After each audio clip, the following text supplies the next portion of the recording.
right? So I just touch on a couple of key points. Bear with me, this is my first time, all right? I ain't never really spoke like this in front of anyone like this, so again, my name is Nate, and my business. Let's see. I started my business back in 2007. So, like most businesses, my business was started out of necessity. Back in 2007, I don't know when I probably wasn't even born in 2007. I was born in 2000. But back in 2007, we had a pretty bad recession, and a lot of businesses and stuff was closing up. So I had a really good high-paying six-figure year job, and it went away in like almost overnight. It went away. So because of my skill level, everywhere that I would apply, they would tell me that I'm overqualified. Overqualified, yes. Yes, it is. So I would go and apply for jobs. Again, I got a family. At this point, I have a family in my life. Wife, kids. So again, I'm making six figures a year, and I lose that job, and so now I'm applying at places like Best Buy, Kroger. Well, it was called Ralph's then, but it's basically Kroger. So I'm applying at grocery stores, places like that, and they looking at my resume, and they telling me, man, we know you ain't gonna stay here. I mean, in so many words. Mm-hmm. So that's how I started my business. And from there, it's been a slow grind, but it's been a good grind. Working for yourself is nothing. It's no greater feeling. Working for yourself, because that overtime that you put in is overtime for you and your family, and that's helping your business grow. So I grew up. I'm a product of the hood, somewhat. I grew up in Compton, California. I don't know if y'all know where that's from or heard about Compton, California. So I grew up in Compton in the 80s. The heart of gang banging, crack era, dope dealing, the whole nine. That's what I grew up in. My mother and father worked. My dad drove a bus. My mother worked at the post office. And so navigating through the hood, like like most of you guys may have, it's still the same. It just, even though we're different generations, still the same. You still got a lot of BS and drama that you got to overcome and watch out for decision making. Good decision, bad decision. So my dad. How many of y'all saw Good Times? You familiar with the TV show Good Times? My dad's like James Evans. All right, don't play. Straight up. You get out of line. Boom, you pull them gun on you. Period. Don't play. And I got to see my mother and father work, and I saw them work together as a unit. And so that was my foundation for as working. I got a good foundation in that. But my parents worked a lot. Living in California is very expensive.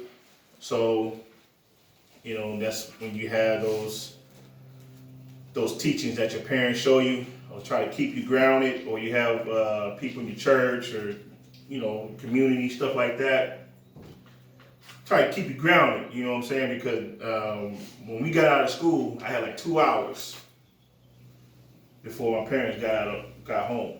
And so that 2 hours, a lot can go on, as you guys can know. A lot can happen, and when I was growing up in the gang banging era, it will pop off at any time. Mm-hmm. You make a difference with who is out there. It'll pop off. So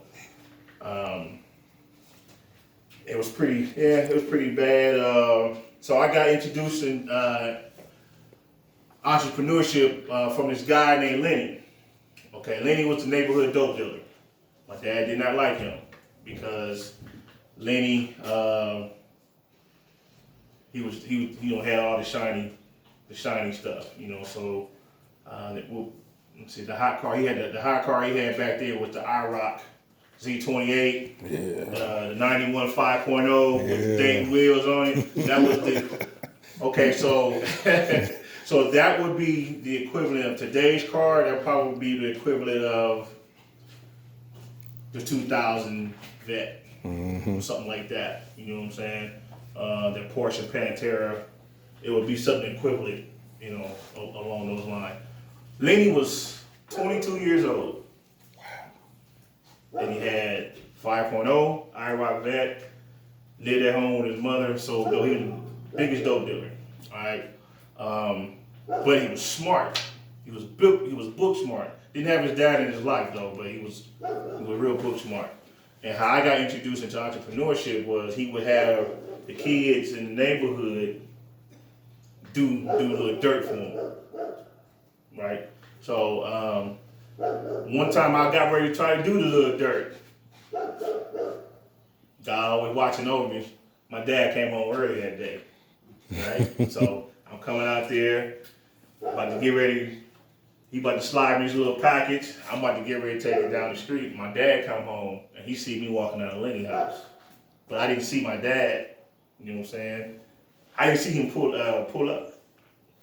Like parents do on the slide, okay, let me see what you finna do. You know what I'm saying? So he watched me. Needless to say, I got that beat down in the middle of the street.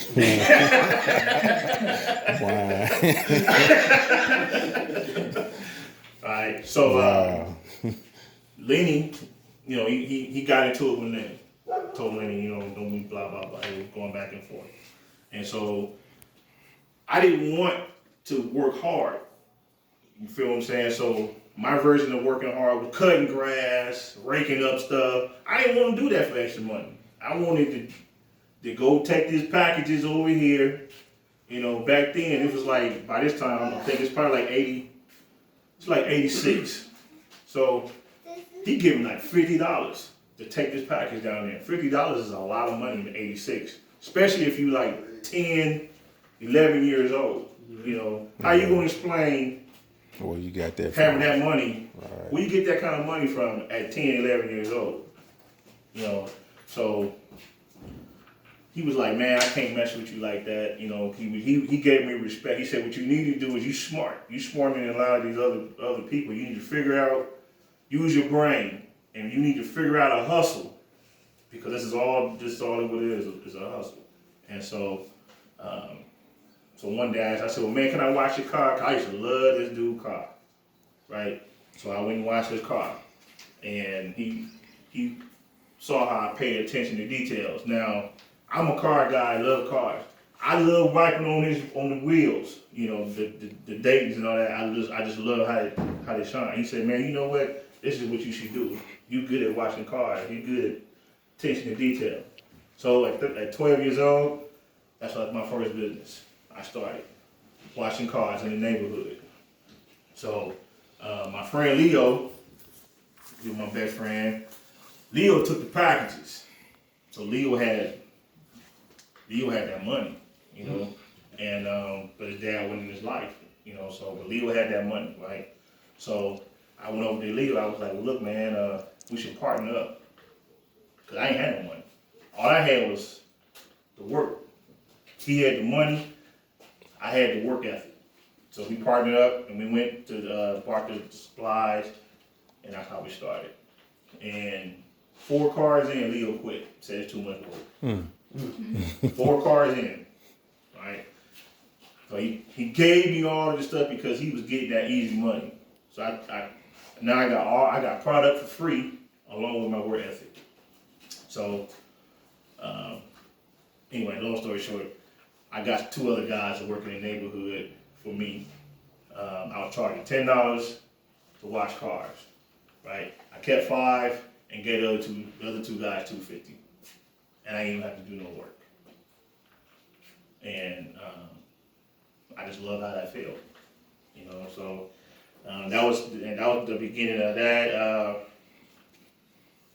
Fast forward to high school. I was a musician when I played the drums. I was in the musician union for a while in the church. I don't know if you guys go to church or not.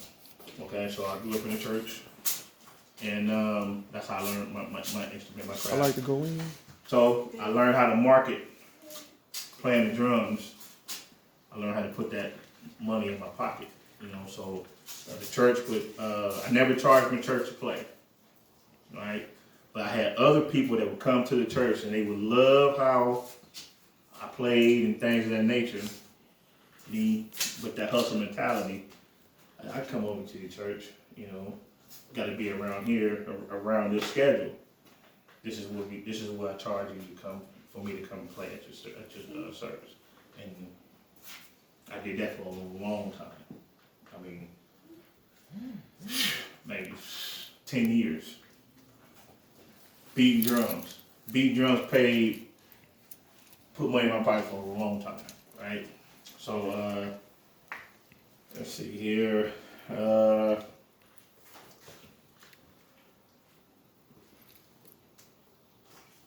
Let's see here.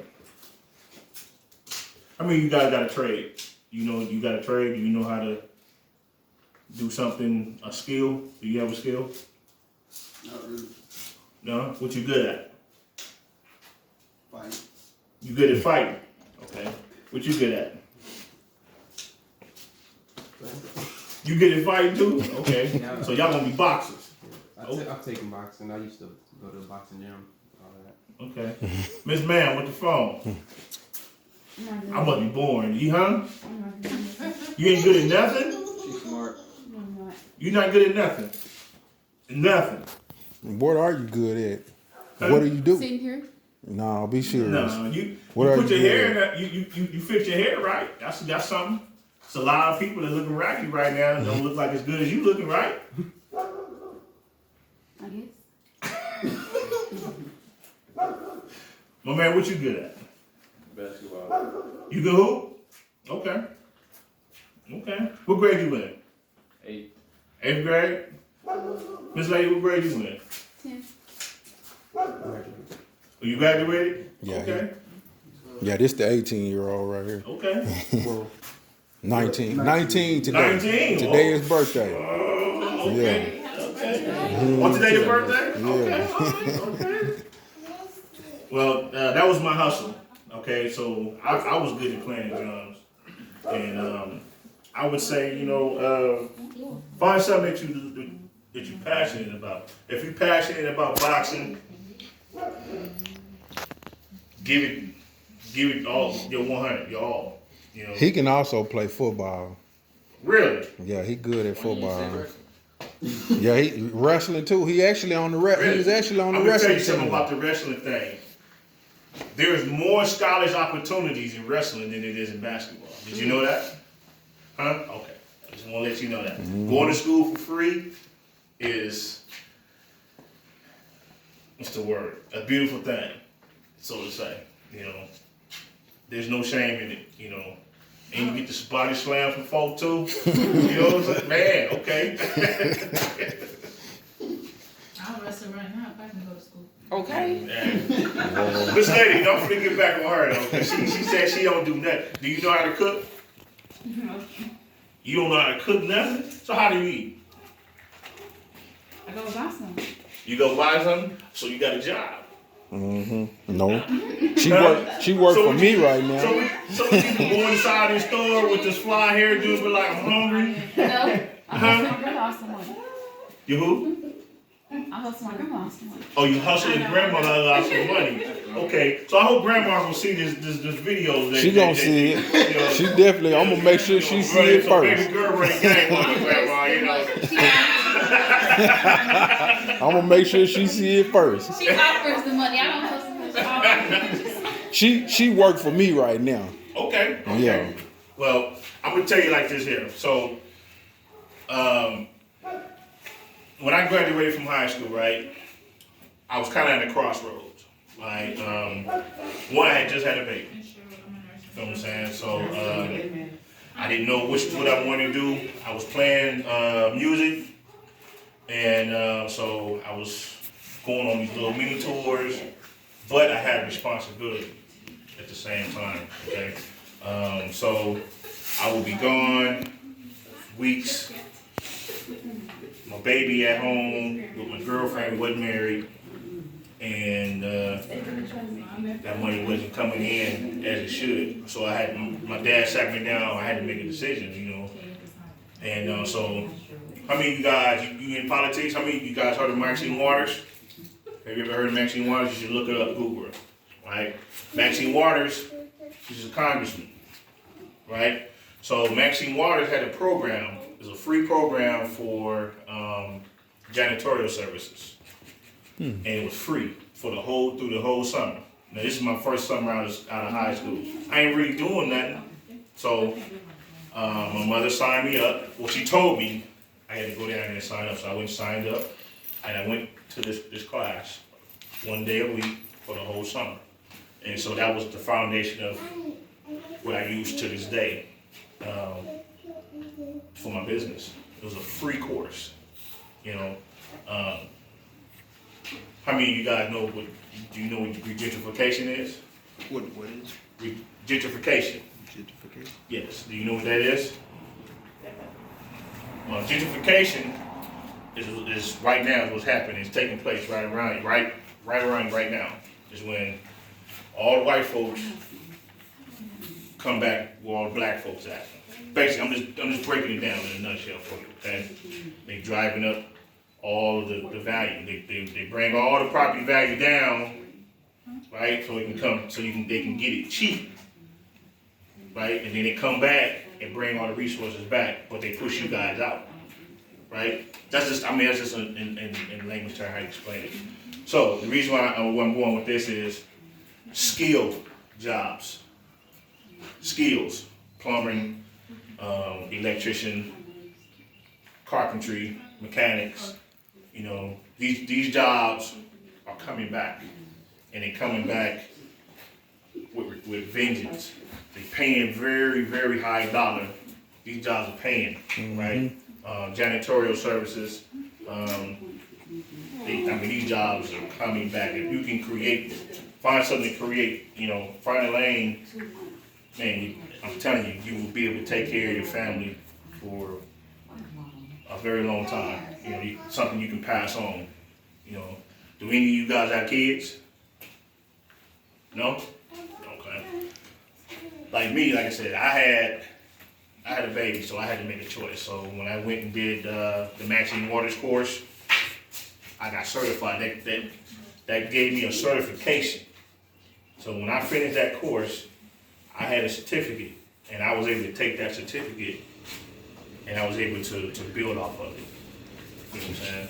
Now, do you think something wrong with cleaning up janitorial? You think janitor? I used to do that. I used to do that too. You used to do it? Mom's business. You clean up good? I like cleaning up. I don't like being messy. You don't like being messy? No. Not really like that. Well, so my business, we do hotels, and well, we used to do hotels, I should say that. You know, but those checks are nice. You know, you walk in there and you take pride in what you do. You feel what I'm saying? Walk in there and you have your head up, you're a black man. You know, that's a whole different level of, you know. I remember my first time when I walked inside of Crown Plaza. You know what Crown Plaza is in Little Rock? I don't know. Crown Plaza is one of the biggest hotels in Little Rock. Okay, so when I walked in Crown Plaza, I already talked to the owner, right? So I walk inside this big multi-million-dollar place, and I told them I need to see blah blah blah blah. You know, they looking at me like, who are you? I tell them who I am. But they didn't think I was who I was supposed to. So the lady that actually asked me for my ID, which is cool though, you know. Once I showed them my ID, second question, do you own this company? Yes, I do. Wow. Wow. I know that's right, for real. Next day, I had a team of black folks put me in there and we did our thing. Yeah, we came in there and we did our thing. From top to bottom. So, I guess basically what I'm saying is, you know, just take pride in whatever you do. You know, it's no shame in cleaning up if that's what you want to do. Don't want to be messy. You know, not being messy pays very well. It does. Let's see here. How many of you guys hustle? You got hustle mentality? You got hustle mentality? You got hustle mentality? Miss Lady, you don't have no hustle mentality? Why not? Hmm? You don't? Why not? How you gonna live? Hmm? Do you want to let me ask you this question. Do you want to work for somebody or do you want to work for yourself? Okay. How you going to do that without a hustle mentality? You'll learn? How you going to do that? I give some people that know how to make teachers. Okay. Hmm. That was a good answer. It was. That was a very good answer. One man over here, Mr. NBA. You have hustle mentality? Yeah? You play, who you play for? I don't play for nobody. How you gonna play ball? You ain't play for nobody. I used to. Oh, you used to play? Okay. So is basketball, is that your number one goal? What is your number one goal? I don't even know. Yeah. Okay. That's, Okay. but that's okay though. But yeah, it is okay. I mean you that's guys what are young. Yeah. But all I'm here to do is to help you think. It's to maybe spark something. Right. You know what I'm saying? Right. So when I was in, like I said, when I was in 10th grade, Magic Johnson came to our school. I went to a white school, high school by the way. Okay. I went to a white high school because I could play ball. You know. And the white man come to my house in Compton and told my parents why they should send me to this school. Because I can, you know, I'm not that tall, but I would dunk on you. No hesitation.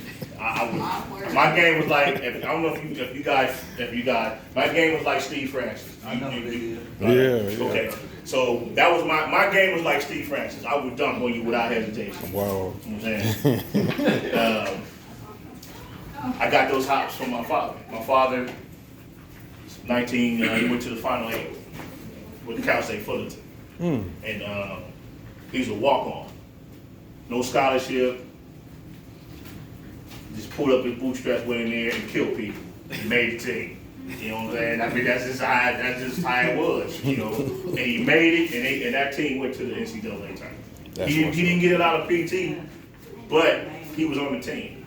You know what I'm saying? And they wanted to give him a scholarship, but then he had to make a decision because I was here. So that's my next point my next point is decision making. So my dad made a choice to take care of his family. He rolled the dice and went to school and try to pursue the NBA dream, or he had 2 jobs. Back then, that was in the post office and work for the city bus. Back then in the 70s, those were really, really good paying jobs. That was the staple of stability. You know, he got a kid, he had my mother, you know, he basically taking care of us, he had to make a decision. So he chose to drive a bus. He drove a bus for 25 years. He ate good off of that, picking people up. You know, that allowed me to come from Compton to Arkansas every year. So I watched y'all do the banging in Little Rock. I watched it happen down here. I watched the dude that brought banging in Little Rock here get beat up in the Compton streets. I'm just that's why he left LA and came here. I mean, that's just the honest truth. So, decision making, though, that's my point. Is about this decision making. So, the things that you do now, the residual effect is you're still gonna feel it. 10, 15 years down the line. I got 6 kids. 6? 6. 6 kids, bruh. 5 girls, 1 boy, and a grandson. Wow. Right? We're talking about decision making. So, my first child, me and her mother not together, caught hell. I took care of her. Take care of all my babies. I caught hell. You know, pretty face, small waist. You know the routine. So, but I was a star athlete. She was the best looking girl in school, quote unquote, supposedly at the time. You know what I'm saying? So, only thing came good out of that was my daughter. Blessing. Right? Blessing. It is. Like Jay-Z says, a gift and a curse, right? Okay, so for 18 years, I went to court every single year for her. 18 years. Judge knew me. Hey, Mr. Calhoun. Took me to court every year because she needed an increase. Because I took care of my responsibility. Decision. We talking about decision making, right? That's what we talking about. My friend Leo, best friend, who I told you he had no dad, right? My father told me, you're gonna see a big difference as I get older. You know, and I did. You know, Leo stayed with the dope gang. I started playing ball while I was in church and all that stuff. And then he went that way, I went this way. Days turning to weeks, and you don't see each other, then a couple months go by, hey, what's going on, man? Now he looking this way, oh yeah, you want to check me out? Y'all don't see each other for another months, maybe a year or so. Now you looking kind of raggedy, like, hey man, you having oh man, I'm still blah, blah, blah, this and that, okay. A couple more years go by, you run into him. Now, y'all done separated, y'all got so far apart. Now you saying to myself, damn, ain't this the same outfit you had on 3 years ago? Damn, he looking kind of bad. Now he hitting you up asking you, can he get $2, $3, $4 out of you? You know what I'm saying? It's funny, but it's the truth. You talking about decisions, though. Decisions. That's decisions. He chose to do this, the fast life. I chose something different. Let's see. But it's just what I'm saying. I'm gonna stick on that decision. I can't harp on that enough. The decision. You know what I'm saying? It was a line in this Martin movie, Martin Lawrence, Thin Line. Like the mama told Martin, one night of passion is gonna cost you a lifetime of pain. Right? For real. I don't know if you ever seen this movie. Right? But this is what Martin Lawrence's mother told him in the movie. Right? So he ran into this cold. But she was cold in a whole lot of other ways. So many other ways. Right? So, and it can go for you too. That dude. that dude is, you know, cold blooded, you know, sweet talking, you know, get you whatever you want, and you'll miss your ball. You miss your point, your target. I don't want you to do that. I got girls, so I'm really hard hounding you because I talk to my girls all the time about that. Player. Cause I was a player. That's why God gave me 5 girls. Really,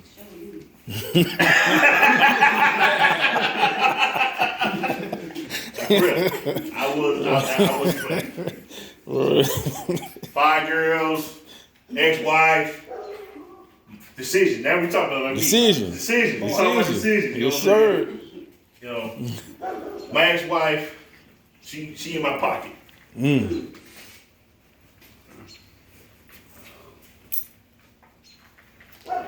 She in my pocket. She went down there and bought a 21, whatever kind it was. Guess who paying that? You. Me. Why? Of course, we ain't we together. Bro. Yeah.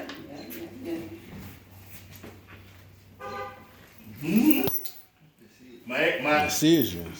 my first daughter's mom, same way. I was young. I was your age when me and her broke up. But she knew that I was a responsible person. That I was gonna take care of mine. So I was paying over $600 a month in the '90s, which is probably like $1,200 to $1,300 now for one child. They living well off of me. Well, I'm paying for their rent, new whip, rimmed up, everything. They coming to my house. You know what I'm driving? I'm driving a bucket. I don't even know if you even know what a bucket is. But I'm driving an old beat up Hoover. I'm driving something. Yeah, you know, I'm driving a Volkswagen Bug. Is what I was driving at the time. I got one of those. Yeah, but it wasn't fixed up though. That's my point. I got Like you said, yeah, it was big. Yeah, exactly. You know, so when I would go pick my daughter up, she would laugh at me. When you gonna do this? When you gonna fix that up? It's old, you know, raggedy, you know, that. Did that for years. Decision making. That's all. You know, we still talking about decisions. You know, Decision. you know, because I had to have it. So that must have turned into 18 years of gotta pay. I'm just telling you. real life. I'm 43 now and I'm paying. Just got a new order in the mail today. New child support order just came in the mail today. I'm breaking them down though. I got 2 left now.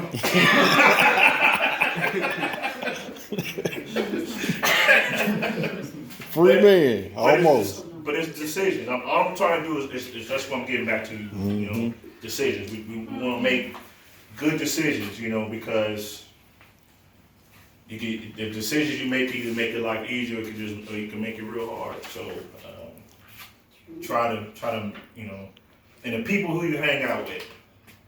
You know, I listen to this song every day by Slim Thug. You know who Slim Thug is? It's called Church. Name of. But I listened to the Joel Osteen version of it. We got Joel Osteen preaching it, right? So what he's saying, and I listen to it every day. So what he's saying is the people that are, God put people in your life for a reason, right? The people that you supposed to be with, God put those people in your path.